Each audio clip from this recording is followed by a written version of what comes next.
जय हिंद फ्रेंड्स, स्वागत करता हूं आप सभी को एक नए YouTube प्लेटफॉर्म के साथ और उम्मीद करता हूं कि आप सभी अच्छे होंगे। दोस्तों, आज हम लोग एक नए YouTube प्लेटफॉर्म के माध्यम से जुड़ने का प्रयास कर रहे हैं और यह चैनल क्रिएट करने के पीछे कुछ मेरे उद्देश्य हैं।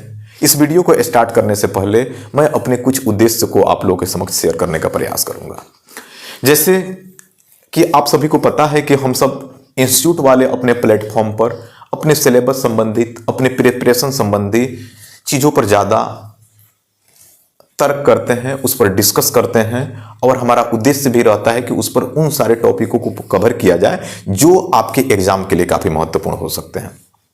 इस चैनल का उद्देश्य है कि चाहे आप टीनेजर हैं, चाहे आप 40 ईयर में आते हैं या 50, 60 या 80 प्लस वाले एज में आते हैं, मैं उन सारे टॉपिक को कवर करूंगा जो आपके हित के लिए हैं, जिसका कोई उद्देश्य ये नहीं है कि उसका संबंध किसी एग्जाम से हो सकता है कि उसका संबंध किसी एग्जाम से हो, लेकिन आपके जीवन में कुछ अजीब अजीब घटनाएं होती हैं जिसमें आप हो सकता है कि आप नेगेटिव हो जाते हैं, या जीवन में कुछ ऐसी घटनाएं होती हैं जिसको समझना हमारे लिए काफी महत्वपूर्ण हो जाता है, या दुनिया स्तर पर कुछ ऐसी घटनाएं होती हैं और उस घटना से हमें अपने जीवन में क्या सीख लेनी चाहिए, इन सारे चीजों को आपका जानना काफी महत्वपूर्ण हो जाता है।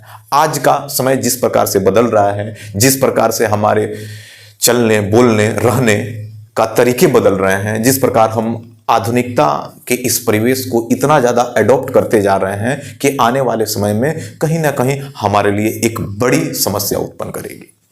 तो मैं ये प्रयास कर रहा हूं कि मेरे द्वारा बहुत सारे कुछ बुक पढ़े जाते हैं। मैं इस चैनल के माध्यम से कुछ बुकों का आप लोगों के समक्ष रिव्यू करूंगा और आप लोगों के समक्ष कुछ इन टॉपिकों पर चर्चा करूंगा जो आप जब निगेटिव हों और उस वीडियो को अगर आप देखें तो आपके अंदर एक क्रिएटिविटी डेवलप हो, आप नेगेटिविटी से बाहर आएं और आपके अंदर एक मोटिवेशन डेवलप हो कि आप चाहें प्रिपरेशन कर रहे हैं या आप एक व्यवसायी हैं या हो सकता है कि आप एक गृहस्थ जीवन जीते हैं।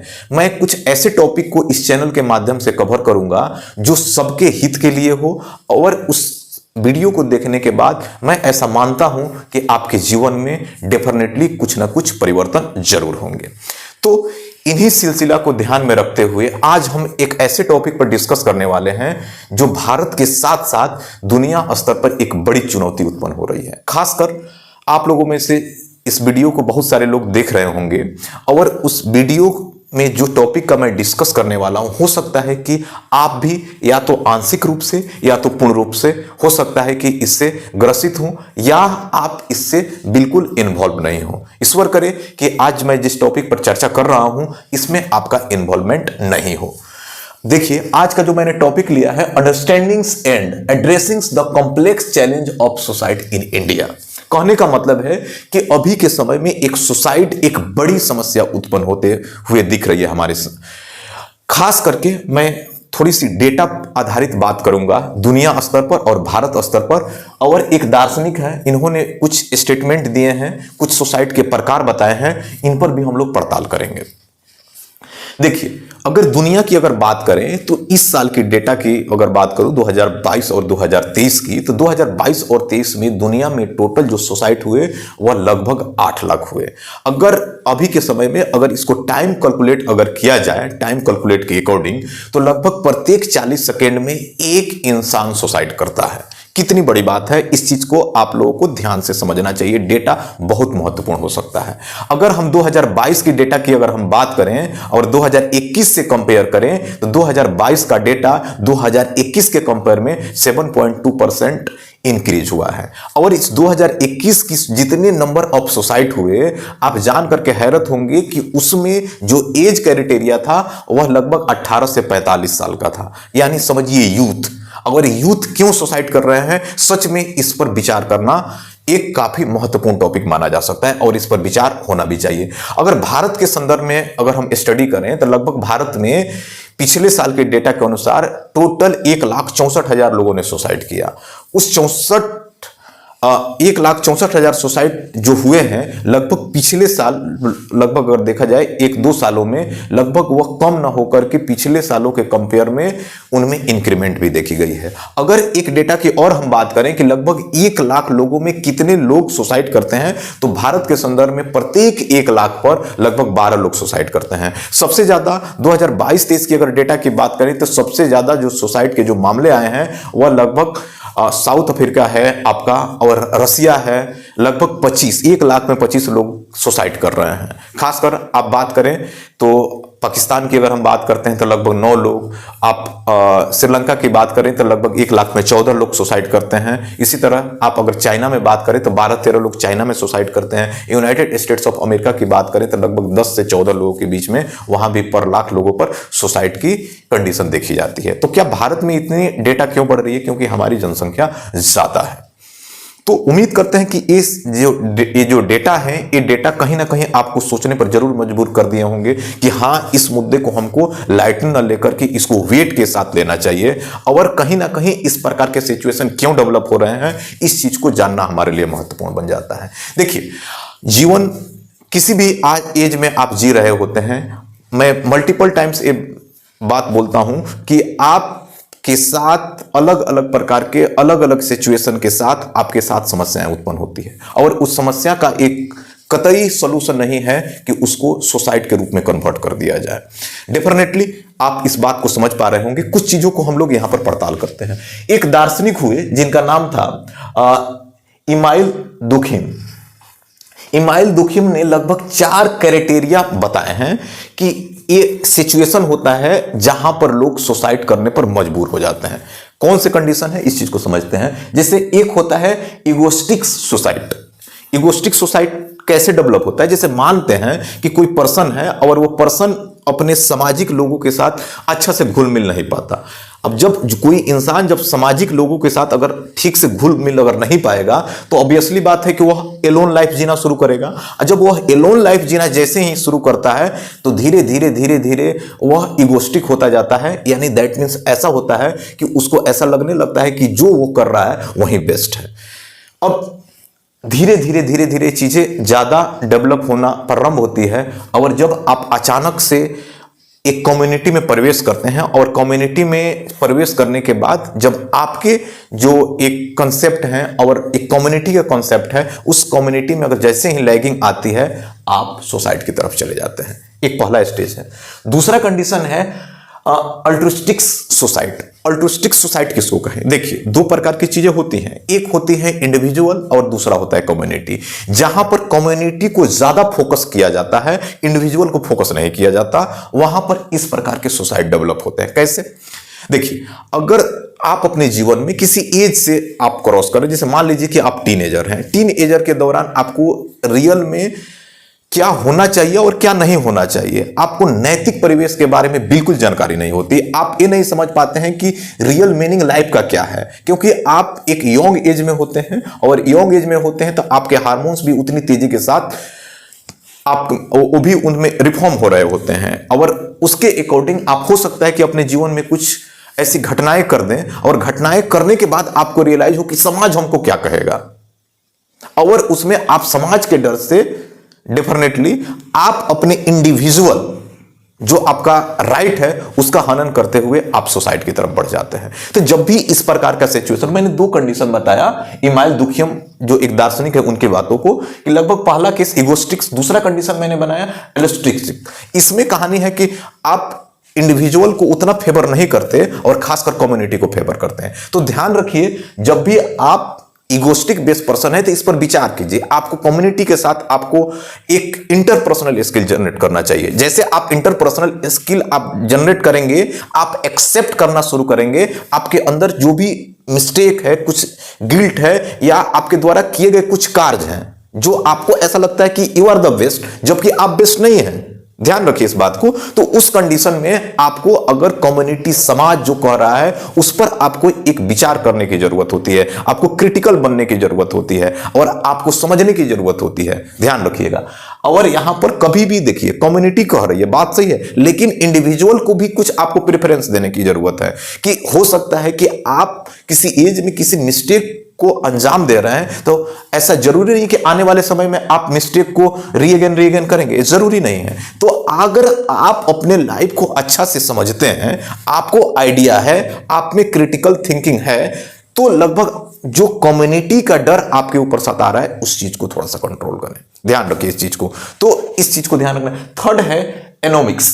एनोमिक्स क्या होता है कि इस सिचुएशन तब डेवलप होता है जब समाज में हमारा डिसबैलेंस जोन क्रिएट होने लगते हैं, खासकर जब इकोनॉमिक्स पैरामीटर्स बदलने लगते हैं। उस समय जब आपको लगने लगता है कि आखिर मुझे इस अर्थ पर होने का कोई मतलब ही नहीं है, मैं क्यों यहां पर हूं, आपको पता ही नहीं चल पाता है कि आपका उद्देश्य क्या है, आप अपने जीवन को किस रास्ते पर लेकर के जाना चाहते हैं, आप अपने मार्ग से बीमार होना हुआ शुरू कर देते हैं। उस कंडीशन में इस प्रकार के सिचुएशन डेवलप होता है। कैसे? कुछ उदाहरण के माध्यम से इस चीज को समझते हैं। जैसे मान लीजिए कि आप अपने जीवन में निरंतर बढ़ते जा रहे हैं, आप एक डेमोक्रेटिक कंट्री में रहते हैं, आपको हर राइट को पता है, आपने अपना जीवन में 25 साल 30 साल लगा दिया एक सभ्य इंसान बनने के लिए, और आपने हर वो स्किल जनरेट किया कि उस स्किल के बाद आप हो सकता है कि आप अपने जीवन को एक व्यवस्थित रूप दे सकें। हो सकता है कि आपके गोल डिफरेंट हो सकते हैं। क्या पता चला कि वहां पर उस डेमोक्रेसी में डिक्टेटरशिप आ गई और आपको जो एक राइट मिलना चाहिए वो राइट नहीं मिला।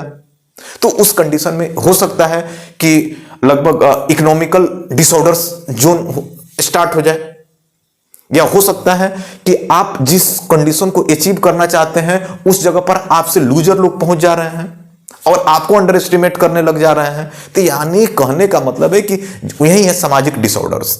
जैसे ही सामाजिक डिसऑर्डर्स जब क्रिएट होते हैं तो डेफिनेटली जो आप होते हैं, आप अपने जीवन के उद्देश्यों को भूलने लगते हैं, और जैसे ही जीवन के आप उद्देश्य को भूलेंगे आप डेफिनेटली आप सुसाइड की तरफ बढ़ने लगते हैं। तो ये चीजें थर्ड सिचुएशन है। फोर्थ सिचुएशन है फेटलिस्टिक सुसाइड। फेटलिस्टिक सुसाइड उसको कहा जाता है, ये भी सिमिलर है आपके सेकेंड वाला जो हमारा केस है इसके, लेकिन इसमें कुछ अंतर है। यानी इसमें भी हम इंडिविजुअल को फोकस न करके हम कम्युनिटी को ज्यादा फोकस करते हैं, और इसमें लेकिन थोड़ा सा अंधविश्वास ज्यादा हो जाता है। जैसे इसको कुछ इस प्रकार समझिए, एक छोटी सी घटना के साथ दिल्ली के आसपास एक घटना घटी थी जिसमें एक ही फैमिली के सारे लोगों ने सुसाइड कर लिया था। Burari case study. उनमें ऐसी मान्यता था, एक लोगों को, दूसरे लोगों को, तीसरे लोगों को, एक कम्युनिटी को पूरा एक ट्रस्ट था कि अगर हम लोग अपने आप को अगर मिटा दें तो हमें डायरेक्टली हेवन मिलेगा, हमें स्वर्ग मिलेगा। तो इस प्रकार के अगर चीजें डेवलप होती है, ये 4 कारण बताते हैं सुसाइड के। इमाइल दुखियम एक दार्शनिक है, इन चीज को समझिए। अब इन सारे सिचुएशन को मैं इसको थोड़ा सा काउंटर करने का प्रयास करता हूं। अगर आपको बताता हूं कि अगर आप इसमें से किसी भी जोन में आते हैं, डेफिनेटली अगर आप एक ह्यूमन बीइंग है तो लगभग इन 3-4 में से या तो आंशिक रूप से या आंशिक से कुछ ज्यादा या काफी हद तक आप इस जोन में आते होंगे। इस जोन में आने का उद्देश्य है कि हम कुछ ना कुछ जिस समाज में रह रहे होते हैं उस समाज का असर हमारे ऊपर जरूर पड़ता है। तो जब हम इस सारे सिचुएशन को जैसे ही समझते हैं तब हमें आज के बाद से ये चीजें फील हो जानी चाहिए कि इस प्रकार के सिचुएशन में इस प्रकार की कंडीशन होती है। तो हमें कहीं ना कहीं जब उस जोन पर आप जाएंगे तो आप अपने आप को समझाएंगे। हमेशा कोशिश कीजिए, मैं इनके काउंटर थोड़ा सा आपको समझाने का प्रयास करता हूं कि अगर इस प्रकार के सिचुएशन अगर आपके अंदर डेवलप हो रहे हैं तो आपको क्या करना चाहिए। देखिए, कोशिश कीजिए अपने को बिल्कुल एलोन ना रखें, सोसाइटी के साथ जोड़ कर रखें। आप जितने भी आपके फैमिली मेंबर हैं, जितने भी लोग हैं, उनके साथ अटैच होकर के रखें, लिबरल बने, लोगों को रिस्पेक्ट करें, और खास करके अपने से जो छोटे लोग हैं उनका को भी प्यार करें। एक प्रॉपर हायरार्की बनाकर रखें, और आपके द्वारा अगर किसी भी प्रकार का मिस्टेक होता है तो उसको एक्सेप्ट करने की भी क्षमता रखें, और किसी के द्वारा अगर कुछ मिस्टेक होता है तो उनको समझाने का प्रयास करें। डेफिनेटली उम्मीद करते हैं कि आप इस चीज को समझ रहे हैं। अब हम बात करते हैं कि main drivers of society risk in India. Bharat में ये खासकर, ये तो दार्शनिक पॉइंट ऑफ व्यू से हमने बात किया। अब हम बात करते हैं कि आखिर रियल में वो फैक्ट कौन है। ग्राउंड स्तर पर हम लोग पड़ताल करने का प्रयास करते हैं कि आखिर सोसाइटी की घटनाएं क्यों हो रही है, कारण क्या है। एक तो जनरल फैक्ट हम बात करेंगे, दूसरा बात करेंगे कि महिलाओं में क्यों हो रही है, और तीसरा कंडीशन जो हम डिस्कस करेंगे, स्टूडेंट में किस प्रकार की इस प्रकार की जो समस्याएं हो रही है वो क्यों हो रही है। सबसे पहले हम जनरल फैक्ट देखते हैं। और जनरल फैक्ट को मैंने 3 भागों में बांटा है, एक इंडिविजुअल स्तर पर, एक सोशल स्तर पर, एक इकोनॉमिक स्तर पर। इंडिविजुअल स्तर पर क्यों लोग सुसाइड करते हैं? देखिए, कुछ लोग हो सकते हैं कि नशे के आदी हो जाते हैं, कुछ लोग का अपने जीवन का कोई उद्देश्य नहीं बनाते हैं, कोई गोल सेट नहीं करते हैं। जब एक समय जब बीतता है और जब बीतने के बाद जब उनको रियलाइज होता है, तब उनको समझ में आने लगता है कि मैंने अपना एक बड़ा समय खराब कर दिया जो मुझे नहीं करना चाहिए। पहला कंडीशन। दूसरा कंडीशन होता है कि हम हमेशा दूसरे के साथ कंपेयर करने लगते हैं। डेफिनेटली अभी के समय में अगर आप हाइक पर हैं, अच्छा तरक्की कर रहे हैं, तो याद रखिए ये चीजें कांस्टेंट नहीं है। या हो सकता है कि आप के किसी पहचान वाले लोग खूब तरक्की कर रहे हैं, चाहे वो एजुकेशनली या हो सकता है वेल्थ के अकॉर्डिंग कुछ भी, तो ध्यान रहे कि वो चीजें कांस्टेंट नहीं है। हमारी प्रॉब्लम क्या है कि जब हम इंडिविजुअल स्तर पर ये सोचने लगते हैं कि अगर कोई इंसान तरक्की कर रहा है तो वही तरक्की करेगा, हम नहीं करेंगे। ये फेज है, ध्यान रखिएगा, और इस चीज को एक्सेप्ट करना चाहिए। और खास करके जो लोग थोड़ा सा अगर सक्सेस भी हो जाते हैं तो उनके अंदर भी कुछ एक प्रकार का एरोगेंट डेवलप होना शुरू हो जाता है। दिखावे की चीजें वो लोग करना शुरू कर देते हैं, और जैसे वो दिखावे की कंडीशन डेवलप उनके अंदर होती है, उसका इंपैक्ट दूसरे लोगों पर पड़ना शुरू हो जाता है, तो वो अपने आप को गिल्ट फील करने लगते हैं। एक छोटी सी घटना मैं बताता हूं, मैं क्लास में एक बार इस मुद्दे पर चर्चा भी किया था। कम्युनिकेशन लैगिंग कैसे होता है? जैसे उदाहरण के रूप में इस बात को ऐसे समझते हैं कि अगर मान लीजिए कि आप एक वेल मैच्योर्ड हैं, आप एक हायर एजुकेशन बेस्ड पर्सन हैं, आप एक कुछ बड़ी चीज अचीव करना चाहते हैं। हो सकता है कि आप उस चीज को अचीव करने में आपने एक लंबा समय लगा दिया, 25 साल 30 साल लगा दिया, और हो सकता है कि आने वाले समय में एक छोटा सा कोई बंदा जॉब में आता है, खास करके 18 साल 20 साल के एज में, और आप उससे डिबेट करते हैं, और वह डिबेट के साथ आप जो है अपने आप को गिल्ट फील करने लगते हैं कि इतनी कम एज के साथ ये काम कर रहा है, मैं इतना एज के साथ मैं कोई काम क्यों नहीं कर पा रहा हूं। तो एक कम्युनिकेशन लगेंगे। जरा खुद सोचिए इस चीज को कि आप अपने जीवन में कुछ बड़ा करने का प्रयास कर रहे हैं, आप एक वेल मैच्योर्ड पर्सन हैं, तो आप उस पर्सन के साथ क्यों कंपेयर कर रहे हैं कि जो आप और उस पर्सन के बीच में किसी प्रकार का कंपेरिजन बन ही नहीं सकता। तो इस प्रकार के सिचुएशन जो डेवलप होते हैं, तो इन सारी चीजों से आपको बचना होता है। अब ध्यान रखने वाली बात होती है कि आप खास करके बुक स्टडीज करते हैं, सोसाइटी को समझते हैं, दुनिया स्तर को समझने का प्रयास करते हैं, और एक रूरल एरिया के लोगों के साथ डिबेट में लग जाते हैं। क्या आपको वहां पर डिबेट करना चाहिए? तो डेफिनेटली जवाब होगा कि नहीं। समाज जिस लेवल के लोग आपसे जिस वे में बात करते हैं, आपको उस समय उसी वे में बात करना चाहिए। हर समय आपको पार्टिकुलरली उन लोगों को ज्ञान देने से बचना चाहिए जो डेफिनेटली आपसे कम मैच्योर्ड है। आपसे ज्यादा मैच्योर्ड आदमी आपसे ज्यादा डिस्कस नहीं कर सकता। तो उसी प्रकार जो आपसे कम मैच्योर्ड लोग हैं, आपको यह ध्यान रखना चाहिए कि उनसे अनवांटेड टॉक कम करें। जितना अनवांटेड टॉक करेंगे, आपके अंदर खुद नेगेटिविटी आएगी। तो उम्मीद करते हैं कि इन इंडिविजुअल जो कॉज हैं, जिसके वजह से कहीं ना कहीं हम नेगेटिव हो जाते हैं और उसका इंपैक्ट कहीं ना कहीं सोसाइटी की तरफ जाता है, तो इस पर ध्यान रखने वाली बात है। दूसरा चीज है कि सोशल कॉज। आज के समय में जिस प्रकार दुनिया बदल रही है, जिस प्रकार से आप देखेंगे कि हम लोगों ने समाज में इक्वलिटी लाने के लिए, आप देखेंगे कि फंडामेंटल राइट के तहत आर्टिकल 14, 15, 16, 17 और 18 जैसे आर्टिकल को इसमें मेंशन किया।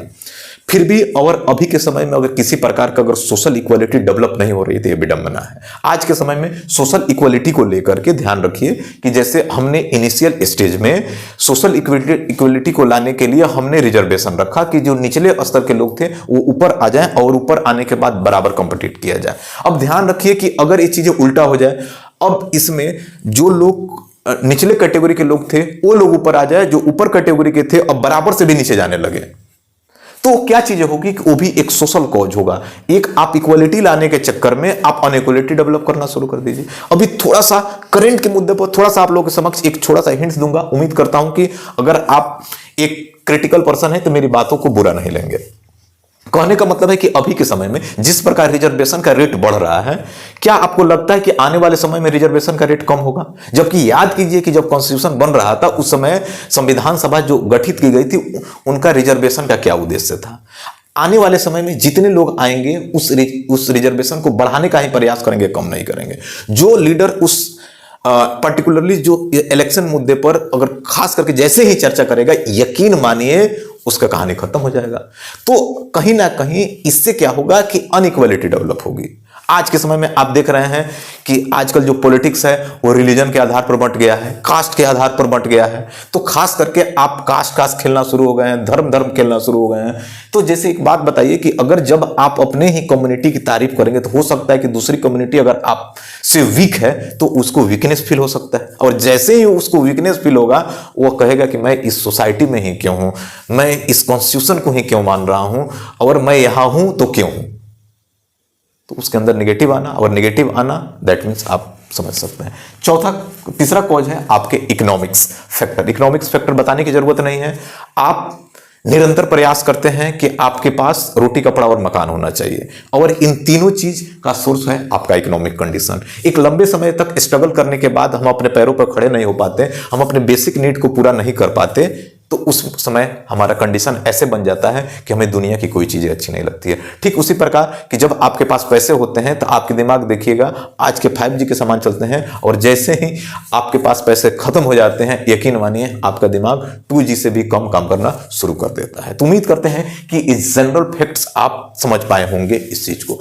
अब हम यहां बात करते हैं कि आखिर महिलाओं में सोसाइटी की कंडीशन क्यों डेवलप हो रही है। पहला कंडीशन हम बात करेंगे कि socio culture norms. Socio culture norms किसको कहते हैं कि आज की जो हमारी एक विचारधारा है कि खास करके जो शादी विवाह होते हैं इस एज में महिला की शादी हो जानी चाहिए। अब मान लीजिए कि हम महिला की जो शादी होता है उसको कम एज में कर देते हैं। जैसे हम उस महिला की शादी जब कम एज में करते हैं और जैसे ही वह मैच्योर्ड होती है, हो सकता है कि उसके अंदर सामने वाले अपोजिट जेंडर के प्रति कुछ उस प्रकार का अट्रैक्शन ही ना हो जो एक कपल को होना चाहिए, क्योंकि हर इंसान को ये राइट है कि वह अपने अकॉर्डिंग वह अपना लाइफ पार्टनर सेलेक्ट करे। तो ये भी एक विडंबना है, ये भी प्रकार का समस्या है। दूसरा कंडीशन है कि इशू रिलेटेड टू मैरिज। एक मैरिज में एक बड़ी समस्या है कि डोवरी सिस्टम, खास करके आज इस समाज के दलदल में हम लोग सारे लोग इससे जकड़े हैं। अभी के समय में मैरिज होता है, मैरिज होने के बाद जो लोग डोरी की डिमांड करते हैं, जो लड़कियां शादी के बाद ससुराल जाती हैं उनसे अनवांटेड डिमांड करते रहते हैं और उससे अलग अलग प्रकार के ताने देते हैं। डेफिनेटली वो खुश नहीं रह पाती है और आप देखेंगे कि कहीं ना कहीं एक प्रकार का वायलेंस क्रिएट होता है और वह महिला कहीं ना कहीं सुसाइड की तरफ बढ़ जाती है। तीसरा कंडीशन है कि विक्टिम्स ऑफ क्राइम भी देखे जाते हैं, जैसे निर्भया केस आप वाकिफ हैं। तीसरी चीज है कि जब वर्क पैलेस पर सेक्सुअल हरासमेंट जैसी समस्याएं होती है, यौन उत्पीड़न की घटनाएं होती हैं, तो खास करके महिलाएं अपने आप को सेफ नहीं करती हैं और जैसे सेफ नहीं करते हैं तो डेफिनेटली वो लोग सुसाइड की तरफ चले जाते हैं, या उनके साथ कुछ ऐसे हरकत कर दिए जाते हैं कि वह अपने आप को माफ नहीं कर पाती है और माफ न करने की स्थिति में वह मौत को गले लगा लेती है। अब आते हैं जो महत्वपूर्ण फैक्टर, अगर आप एक गार्जियन हैं या आप स्टूडेंट हैं तो इस चीज को ध्यान से समझिएगा। कुछ मैं फैक्चुअल डेटा या अभी के समय में कुछ घटनाएं हो रही है उस पर मैं प्रकाश करने का प्रयास करता हूं। स्टूडेंट में क्या है कि यंग एज, अभी के समय में जो बच्चे जो खासकर टीन एजर हैं उनके अंदर हार्मोन्स डेवलप होते रहते हैं और उनके द्वारा कुछ इस प्रकार के काम किए जाते हैं, इस प्रकार के उनके अंदर एक एरोगेंट्स माइंड होता है और उस माइंड के अकॉर्डिंग जो एक प्लान कर लेते हैं और उस प्लान को अगर जैसे ही वो अचीव नहीं करते हैं तो उनको लगता है कि दुनिया ही खत्म हो गई। ठीक उसी प्रकार ध्यान से समझिएगा कि अगर एक कपल है जिनको एक म्यूचुअल अंडरस्टैंडिंग्स डेवलप होती है 20 साल के एज में, वो बॉन्ड और एक 30 साल के कपल के बीच में बॉन्ड और एक 50 साल के कपल के बीच में बॉन्ड, तीनों में अंतर हो सकता है। मैं मल्टीपल टाइम से बात बोलता हूं कि जब 20 साल के बीच में जो आपका अटैचमेंट होता है वह 20 साल का अटैचमेंट वह रियल लव नहीं है। अब 30 साल से के आसपास आप जाते हैं तो थोड़ा सा आप दुनिया को समझने लगते हैं, आप जो है वो फिजिकल नीड से आप बाहर निकलते हैं और बाहर निकलने के साथ आप इस चीज को फोकस करने लगते हैं कि लाइफ जो है उस लाइफ में कहीं ना कहीं एक भावनात्मक लगाव का भी होना जरूरी है। और जब आप 50-60 की एज में जब डेफिनेटली जब जाते हैं तो 50-60 एज में जाने के बाद आपको लगता है कि जो हमारा एक म्यूचुअल अंडरस्टैंडिंग है, ये म्यूचुअल अंडरस्टैंडिंग जितनी जो हम कल्पना कर रहे हैं वो नहीं है, रियल में उसका मीनिंग बदलता हुआ प्रतीत होता जाता है और अलग अलग लोगों के अलग अलग विचार इस मुद्दे पर हो सकते हैं। तो डेफिनेटली जो यंग एज के जो लोग होते हैं उनकी नीड अलग होती है और नीड अलग होती है just because of age criteria, और उस एज के अकॉर्डिंग हम कोई भी एक्शन इतना जल्दी से लेते हैं उसका हमें अंजाम थोड़ा भी पता नहीं होता है कि इसका अंजाम क्या हो सकता है। तो ध्यान रखिएगा इस चीज को। दूसरा यह है कि एकेडमिक डिस्ट्रेस, ये बड़ी त्रासदी है, इस पर बहुत ध्यान देने वाली बात है। खासकर अभी के समय में आप देखेंगे मुखर्जी नगर हो या कोटा, इस प्रकार के इंसिडेंट देखे जाते हैं। खास करके हमको लगता है कि कुछ महीने पहले एक चैनल पर एक लड़की के वीडियो वायरल हो रहा था। उसने अपनी आप बीती कहानी वो मीडिया के सामने बता रही थी। क्या बता रही थी? डेफिनेटली कि वह उससे एमबीबीएस करने के लिए वो कोटा गई थी प्रिपरेशन के लिए। तो वहां पर लगभग उससे हो नहीं रहा था और लास्ट में उसके पेरेंट्स ने उसको इतना पैसे दे दिए थे कि उसको वापस आना या पेरेंट्स को जवाब देना कहीं ना कहीं बहुत ज्यादा एक डिलेमा क्रिएट कर रहा था। तो उसने ये प्लान किया कि मैं सुसाइड कर लूं, मैं क्यों वापस जाऊं। इस प्रकार के इंसिडेंट निरंतर होते जा रहे हैं, खासकर अगर कोटा और मुखर्जी नगर। कोटा तो आप देखेंगे कि नीट के लिए, और आप मुखर्जी नगर चले जाइए तो खासकर सिविल सर्विसेज के लिए।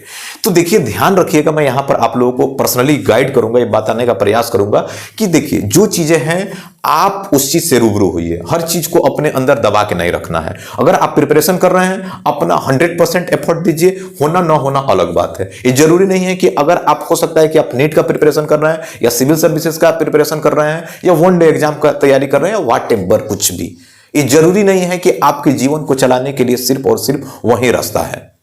तो ध्यान रखिए कि, और खास करके अपने जीवन में पेरेंट्स के साथ जरूर अटैच रहें।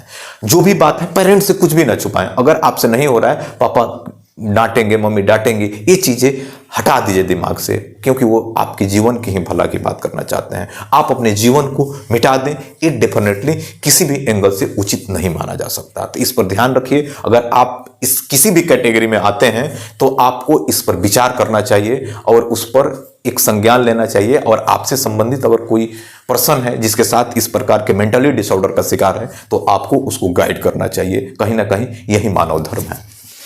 तीसरा है कि सोशल एक्सपेक्टेशन। कभी कभी हम अपनी छवि को इतना बनाने के चक्कर में पड़ जाते हैं कि कहीं ना कहीं उसके अकॉर्डिंग हम समाज वालों के सामने उसके अकॉर्डिंग नहीं उतर पाते हैं।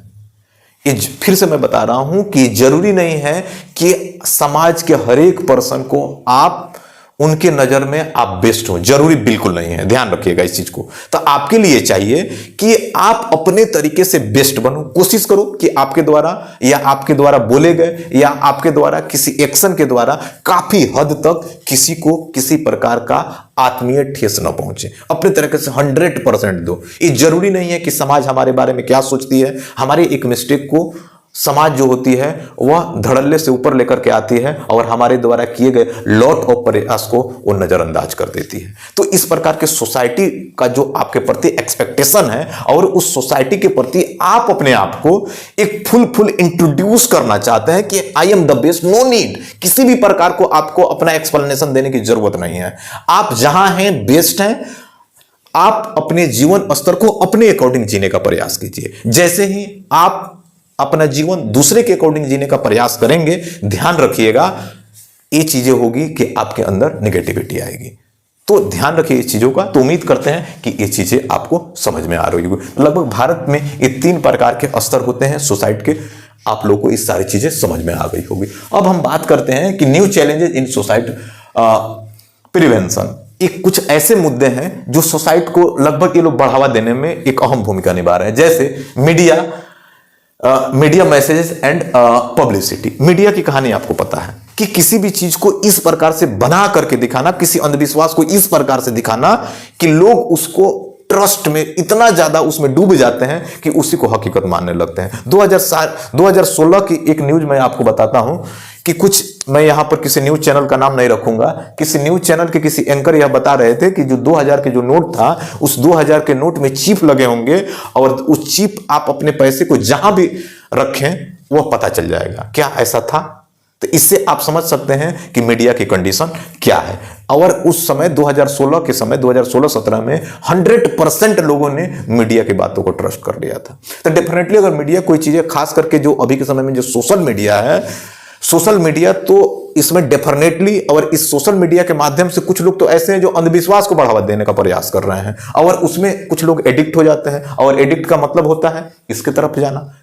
तीसरा है कि impact of internet and communication network.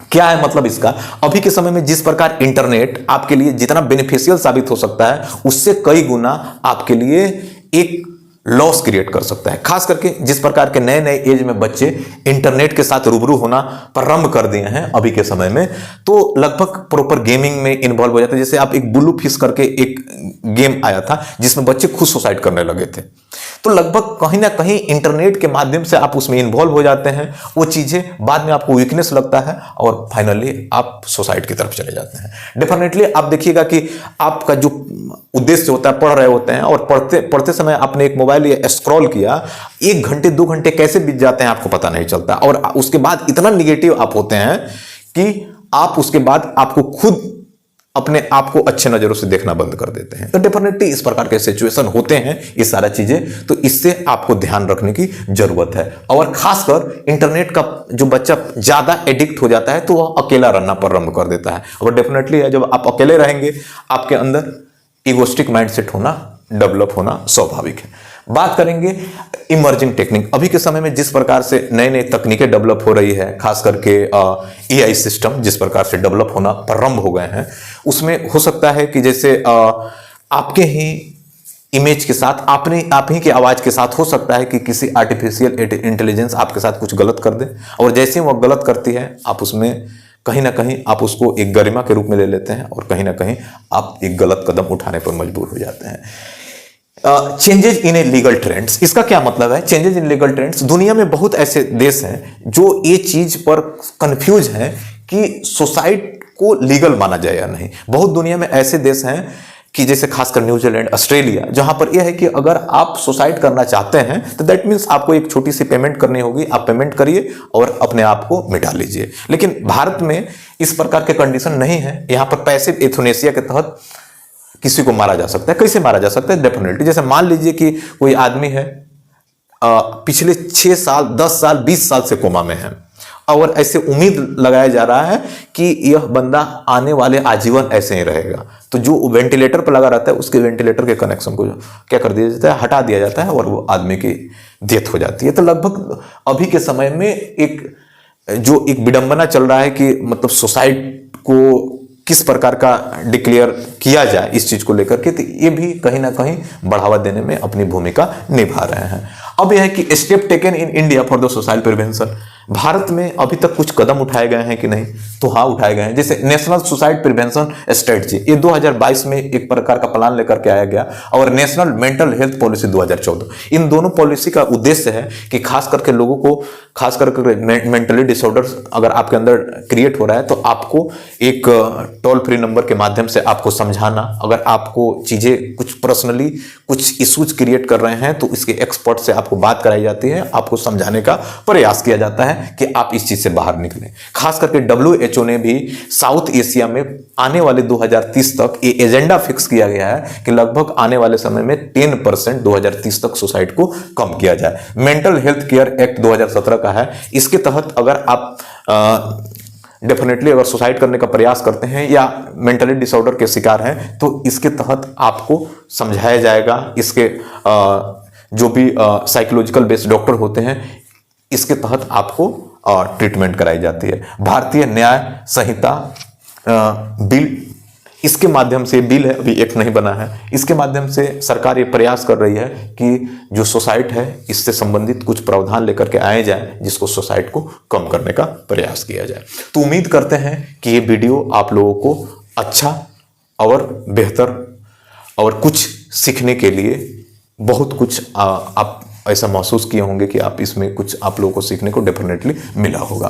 तो अगर आपको ये वीडियो पसंद आए तो डेफिनेटली अपने दोस्तों में शेयर करें, और अगर नए हैं तो चैनल नया है, मैं उम्मीद करूंगा कि आप लोग मुझे सपोर्ट करें और चैनल को जरूर सब्सक्राइब करें। ऐसे ही निरंतर मैं आपके साथ मिलता रहूंगा कुछ ऐसे टॉपिक के साथ जिसमें आप उस टॉपिक से आपको बहुत कुछ सीखने को मिले, आप मोटिवेट हों और अपनी दिनचर्या को इस प्रकार से बूस्ट करके रखें कि आपकी जीवन एक बेहतरीन स्वरूप देने लगे, और आप अपने जीवन के उन चुनौतियों का सामना करें जो आपके अभी रियल लाइफ में कुछ ना कुछ समस्याएं उत्पन्न कर रही हैं और अपनी आप एक व्यवस्थित जीवन नहीं जी पा रहे हैं। तब तक दीजिए मुझे इजाजत, मिलेंगे एक नई वीडियो के साथ। जय हिंद।